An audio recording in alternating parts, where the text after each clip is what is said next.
Assalamualaikum warahmatullahi wabarakatuh. Perkenalkan, nama saya Primanda Aulia Zahra. Jadi di sini saya membuat tugas video untuk memenuhi tugas ujian tengah semester perilaku konsumen. Jadi judul pada kali ini adalah perilaku konsumen pada era pandemi COVID-19. Nah, untuk materi yang pertama yang akan saya jelaskan yaitu bagaimana perubahan perilaku belanja konsumen saat terjadi pandemi COVID-19. Nah, dengan adanya pandemi COVID-19 ini, itu menimbulkan banyak perubahan aktivitas luar rumah, yang pastinya itu sangat dibatasi. Terus sebagian besar kegiatan dilakukan dengan online. Akibatnya, perilaku masyarakat pun ikut berubah, termasuk dalam peranannya sebagai konsumen. Perubahan perilaku konsumen tidak hanya sebatas pada barang yang dibeli, tetapi juga pada bagaimana konsumen mencari dan memesan barang tersebut. Namun, ada beberapa perubahan perilaku konsumen akibat adanya pandemi ini. Yang pertama, banyaknya masyarakat yang semakin peduli akan kesehatannya. Nah, dari sinilah sejak timbulnya pandemi COVID-19 ini, banyak masyarakat yang peduli akan kesehatannya. Karena banyak masyarakat yang merasa takut akan terkena dampak dari COVID-19 ini. Nah, yang kedua yaitu fokus pada harga dan kebutuhan. Yang ketiga yaitu kebanyakan masyarakat lebih sering memasak. Kenapa? Karena menurut saya sih jauh lebih baik ya, karena lebih sehat dan lebih aman dan juga higienis.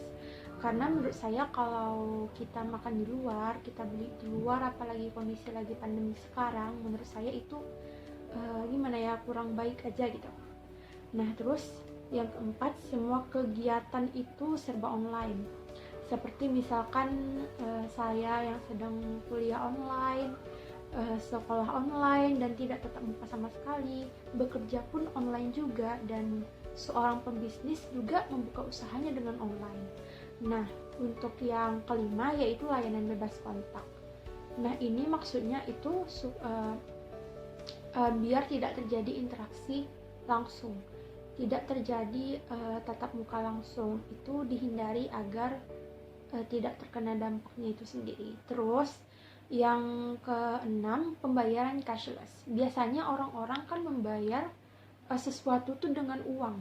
Jadi kalau untuk sekarang alangkah baiknya kita membayar menggunakan metode kartu kredit atau kartu ATM apa saja yang bisa digunakan untuk mencegah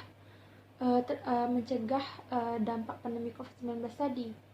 Nah, untuk yang terakhir, dari online ini layanannya itu malah lebih cepat dan efisien.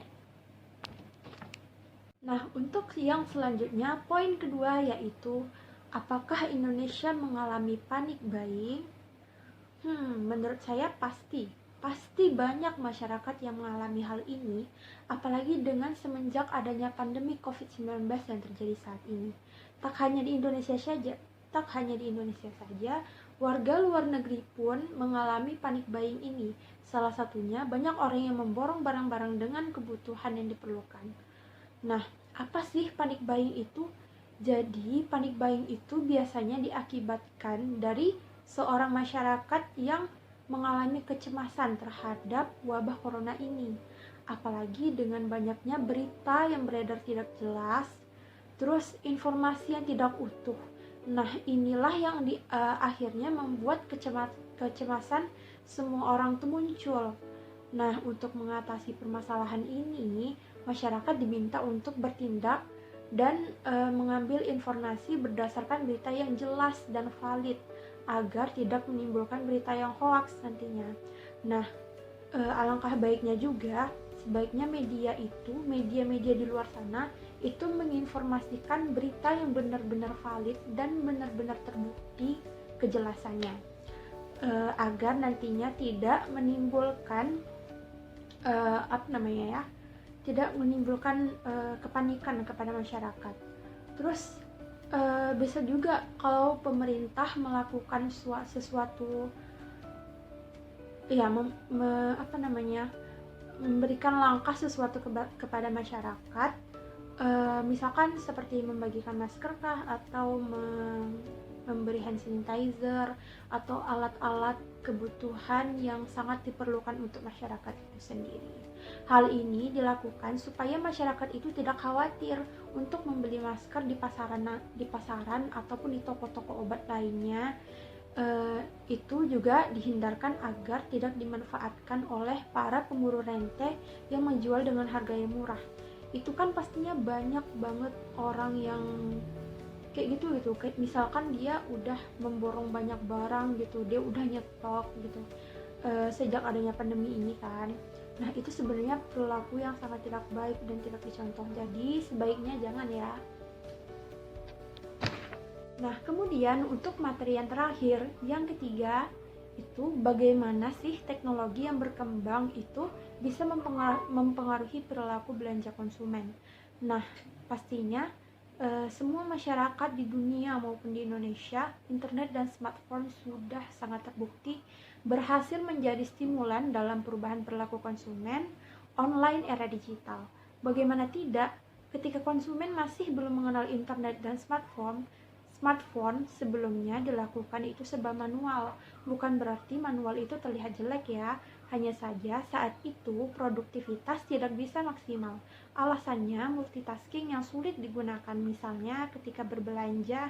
Padahal sebelum mengenal internet dan smartphone, semua aktivitas belanja itu masih dilakukan secara konvensional, secara manual gitu, yang dimana masyarakat itu datang ke tokonya langsung atau datang ke pasar gitu. Akan tetapi berbeda dengan banyaknya orang yang memilih berbelanja online, karena menurut mereka itu lebih praktis dan lebih cepat, apalagi pada kondisi sekarang dimana banyaknya wabah corona di mana-mana kan. Jadi mungkin alangkah baiknya memang untuk sekarang online aja dulu untuk belanja, supaya untuk menghindari juga terjadinya kontak langsung dengan orang. Nah, terus bagaimana sih teknologi ini bisa mempengaruhi perilaku konsumen? Itu ada salah satunya banyaknya produk-produk belanjaan atau yang lainnya yang memanfaatkan iklan produk melalui media handphone. Nah, itu saja materi yang dapat saya jelaskan. Sekian dan terima kasih. Wassalamualaikum warahmatullahi wabarakatuh.